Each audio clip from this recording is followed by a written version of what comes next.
watoto, lakini mtoto akifikisha umri kadhaa anafariki. Unapata changamoto ya wewe kuzika watoto au ujauzito kuharibika, mpaka inafikia kwamba mwingine anazaa jinsia moja tu, watoto wa kike tu, mpaka inafikia ile ndoa nayo inakuwa na utata, kwa sababu eti wanaozaliwa na watoto wa kike tu au wa kiume tu. Zipo adhiya, zipo dua, zipo dawa ambazo wataalamu wameeleza, wameshauri kwamba ukifanya dawa hii unaweza Mwenyezi Mungu akakubadilishia mtoto.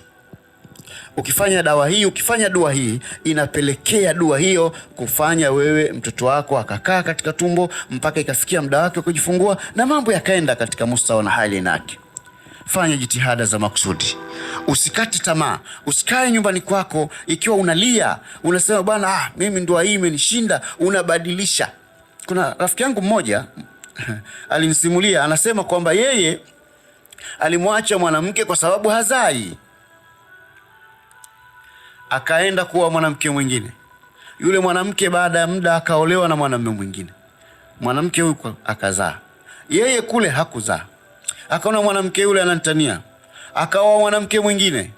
Alipooa mwanamke mwingine hakuzaa, akaongeza kama wanawake watatu hivi, lakini hawakuzaa. Kumbe tatizo ni yeye. Kwa hiyo kulikuwa na mfumo katika fikra yake kwamba tatizo ni mwanamke, ni mwanamke, ni mwanamke. Hapana, kuna mambo mengi sana ya kitaalamu. Hata mwanamume pia unaweza ukawa una shida katika mfumo wako wa uzazi. Kwa hiyo mahusiano kwa ujumla au ndoa kwa ujumla, tunasema kwamba ufanye jitihada za makusudi kuja kurekebisha pale, na sio mizozo tu. Lakini kuna ndoa nyingine siku ukiwasikia wanacheka, watu wanajiuliza leo imekwaje fulani na mke wake leo wanafurahi. Kwa sababu wao ni watu wa makelele, watu wa majibizano, watu wa ugomvi, hakuna maelewano katika nyumba hiyo.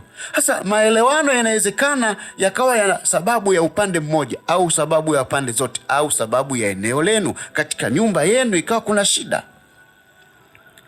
Kwa ikawa unalalamika tu bana, mke wangu bana aniheshimu nini, lakini kumbe katika nyumba yako kuna sihr almadfun, kuna uchawi umezikwa katika nyumba yako.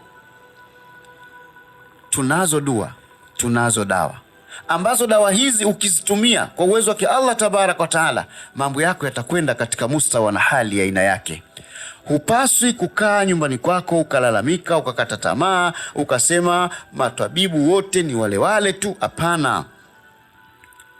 Dhahaba rijalu wa baqiya rijalu rijala. Mmoja anasema wamekwenda watu, waliopita wamepita, lakini wamebaki pia watu, bado ni watu kama wale. Hum rijalun wa nahnu rijal, kwa sababu wao ni watu wamepita na bado watu wapo.